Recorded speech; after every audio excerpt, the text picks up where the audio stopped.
Earlier today, Republican senators rejected an effort to begin debate on the yet-to-be-completed bipartisan infrastructure bill. This thing is about $1.2 trillion. And the Republicans said they can't support cloture for something they're still talking over, still working on, and still negotiating. Here is another clip of what Senator McConnell had to say today. But these discussions have yet to conclude. There's no outcome yet, no bipartisan agreement, no text, nothing for the Congressional Budget Office to evaluate, and certainly nothing on which to vote. Not yet. So obviously, if the Democratic leader tries to force a cloture vote on a bill that does not exist, it will fail. Around here, we typically write the bills before we vote. Customs. Again, that was Senate Republican leader Mitch McConnell commenting on the procedural vote that Senator Chuck Schumer pushed for earlier today to get the ball rolling. And as I mentioned, that vote failed on the Senate floor. Joining me now to talk more about this is Senator Steve Daines of Montana, who serves on the Senate Finance Committee, the Banking, Housing and Urban Affairs Committee, as well as the Energy and Natural Resources Committee. Senator, welcome back to the program. Good to be with you, Tony.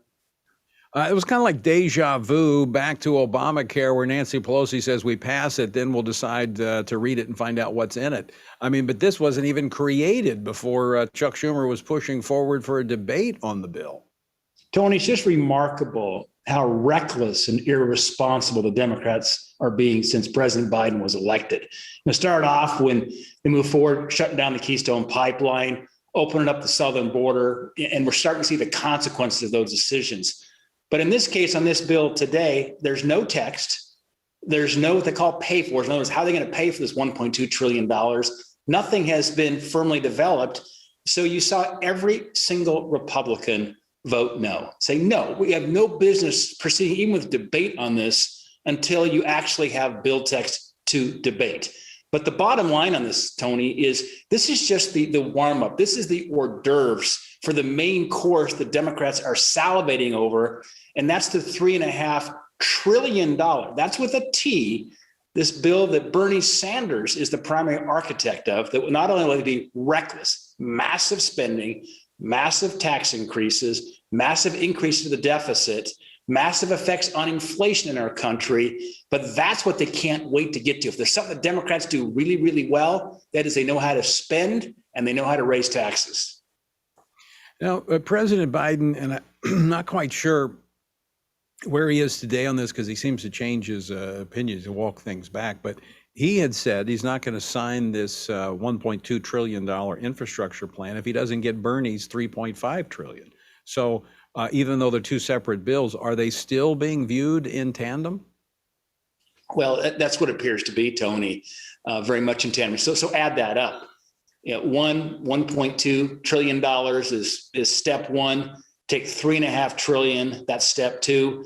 And in reality, that $3.5 trillion bill the Democrats want to jam through the Senate and the House is actually bigger than that, because what they have done is they put there'll be new entitlements that go out for 5 years. But the reality is those will continue on beyond 5 years and probably be there forever, as Ronald Reagan talked about. The forever programs of federal government. So I think the real price tag is much bigger than that. The Wall Street Journal said it's something north of $5 trillion. Tony, these are numbers that are mind-boggling. And what's going on now is, of course, we got inflation in the economy, the greatest inflation we've had in 13 years. And inflation is really a tax on the American people. It's the most regressive kind of tax because those who can afford it the least are impacted the most with inflation. You throw another $5 trillion of spending into the economy, you know what's going to happen. It's going to put more inflationary pressure. Wait, Senator. Now, the president yesterday said that's not going to happen. Or not yesterday, I think it was on Monday he made those comments. The president said his additional spending is actually going to help bring down prices. It's going to keep inflation in check. Yeah, well, I'll tell you what, even former Treasury officials and leaders in the Obama administration would disagree with President Biden. You can't defy the laws of gravity, Tony. That's what's going on here. When you inject that amount of federal spending into the economy. We're already starting to see the effects, the greatest inflation we've seen again in 13 years. I can't imagine what will happen here if they're successful in pushing another $5 trillion into this economy over a relatively short period of time. You know, Senator Daines, as I was looking at the process, just the process, let's put aside the vast numbers, the huge numbers we're talking about, the irresponsible spending. I mean, I don't even know how you spend that much money, quite frankly. I just don't know how you do it. But for a senator to move forward with a bill that doesn't even exist in name only, concept, is to me like running around with a checkbook where you've already signed the checks, but the pay to is not filled out, nor is the amount. I mean, it's so irresponsible. I don't think any American in their right mind would do that with their personal checkbook, but that's essentially what senators are being asked to do when they vote for bills that don't even exist in text. Tony, it's completely irresponsible. It's reckless. And the sad reality is the American people are going to be hurt by what's going on in Washington, D.C. The challenge we face, Tony, this liberal, socialist, far left agenda, which is now the center of gravity for the Democrats, they are just giddy. They're giddy to be able to have a chance here to push out these tax increases. They love to raise taxes. They love to spend money, but the scale of which they're looking at today is what's so dangerous. This would be the most significant, largest tax increase in our nation's history. This will be the largest spending bill in our nation's history. So you start running out of superlatives, Tony, to describe this. I just come back to the bottom line. It's incredibly irresponsible. It's very reckless. Senator Daines, do you think people are, because of what happened during the coronavirus, where we had these huge relief bills that came through, that people have almost become numb to this and people aren't paying attention? They don't know the significance of what we're talking about?